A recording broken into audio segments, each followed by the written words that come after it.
All right, so this, of course, is the big day in Bihar, where the counting of the votes is now underway. It's been 2 hours since the counting began, and Shivan, this is quite a phenomenal victory, if it indeed turns out to be so.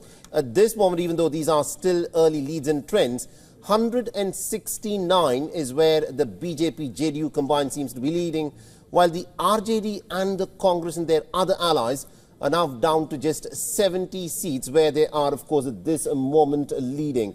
Although these are still early trends, the fact is, in another 2 hours, these trends could solidify, things could go up and down, but the way things are shaping up, it does look at this moment, as the numbers stand, the Bharatiya Janata Party and the JDU, even though Nitish Kumar has been in charge of the state for 20 plus years, is going to be back with a landslide victory. The incumbent seems to be having the say here even now after 20 long years. The people, if these trends seem to be the final results as well. Yeah, and let me tell our viewers again, there is always a chance of a flip.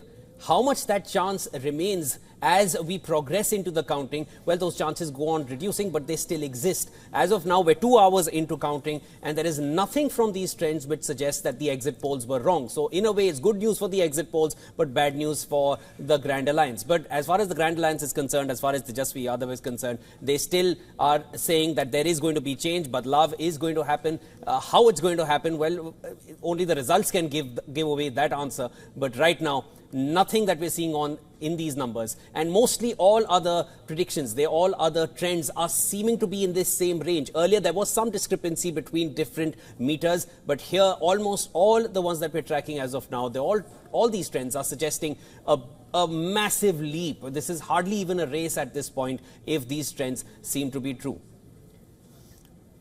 All right, and okay, to discuss this further, we're now being joined by Sandeep Ghosh, who's a political commentator and author. Mr. Ghosh, thanks so much for joining us here. It seems to be, if we go by what we're seeing as far as these trends are concerned, it's hardly even a race.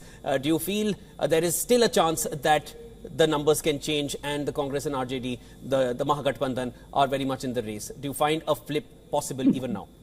See, in case of Bihar, one should hold their horses. But as you said, most trends, but I really trust the Election Commission trends, because they have a certain sanctity if they put it up.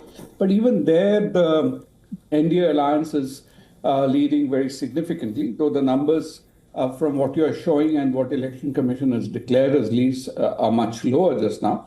But even there, as I'm seeing as of now, JDU is leading in 62 seats, BJP 59, RJD 34, and LJP, which is another NDA partner, is 15, and INC only 4, INC 10.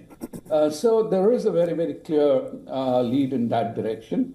And I think even if the gap closes, there's a fair chance of this lead continuing later, but I suppose we'll get a much clearer picture.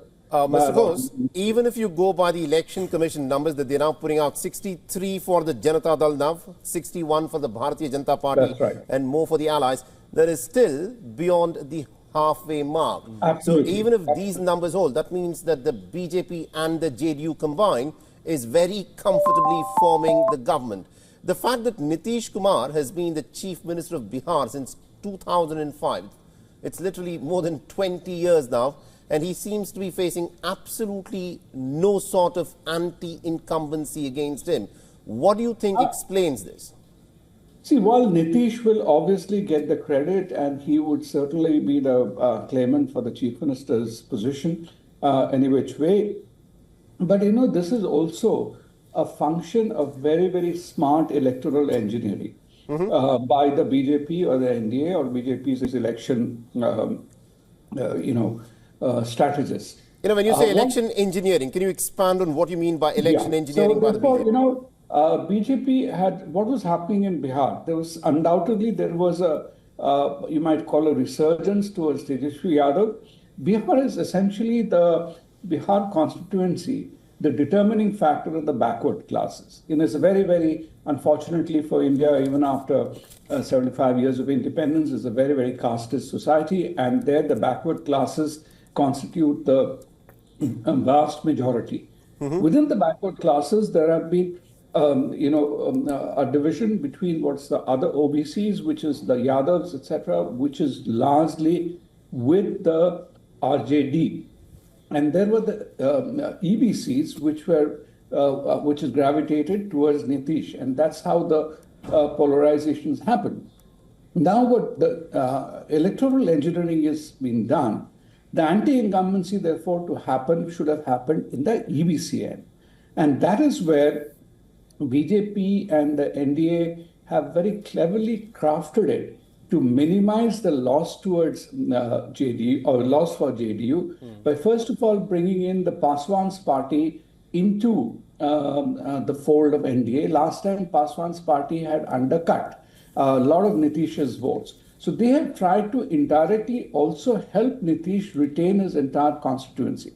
Some of Nitish's anti-incumbency vote has been held back by Prashant Kishore's party without allowing it to be transferred to RJD. So this is, a very interesting calculus which is playing out now, which will consolidate Nitish's position and thereby also NDA's if this, pattern holds. And I think that's why I said Nitish's anti-incumbency was compensated. There is definitely anti-incumbency. If you see the anti-incumbency or shall we say dilution of his equity, if you see the surveys which was in terms of chief ministerial preferences, etc., it had come down.